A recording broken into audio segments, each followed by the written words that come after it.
আরে আজকে খরিদ্দের পাতিও নাই রে মারা। আজ মারা 62 বছর থেকে মারা সাধুর ব্যবসা করছি মারা। প্রতিদিনকার জন্য 2-10টা খরিদ্দের, আজ আবার খরিদ্দেরই নাই। মানে ব্যবসায় ছেড়ে দিতে হবে নাকি? তো তার বাবার কাছ থেকে আজ মাটিটা পরীক্ষা করলে আসি, খুব সমস্যায় আছি রে। চলো। মাটিটা পরীক্ষা করতে হবে। সাধু বাবা, সাধু বাবা, আমাকে আজ বিকাল বেলায় আসতে বলছিলেন, আমি এসেছিস আপনার কাছে বাবা? এসেছি। যে টাইমে বলছিলেন সেই টাইমে এসেছি। তোকে মেজের মাটি আসতে বলেছিলাম বাবা, নিয়ে এসেছিস?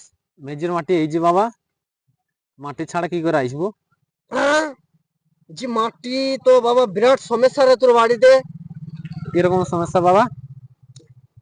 তোর বাড়ির বউ তো ভালো নাই রে বাবা। ভালো করে পড়ি দেখেন বাবা, ভুল হয়েছিল কি? না, তোর বাড়ির বউ ভালো নাই। ভালো করে পড়বেন, ভুল হয় না বাবা। তারপর আমি বাকি দেখবো, বাড়ি যেয়ে ছুবো না। 62-64 বছর থেকে আমি সাধু বাবা করছি রে বাবা। আজ অব্দি কেউ বলতে পারবে না যে বাবার কাছে যে আমার ভুল হয়েছে। দেখেন একটু ভালো করে পড়ি। বলছি তোর বাড়িতে যে 4-5টা ছেলে আছে রে বাবা, ও ও ছেলে তোর না, তুই আমার আমার করে চালাচ্ছিস। কাজ ছেলে বাবা, একটু দেখেন ভালো করে পড়ি।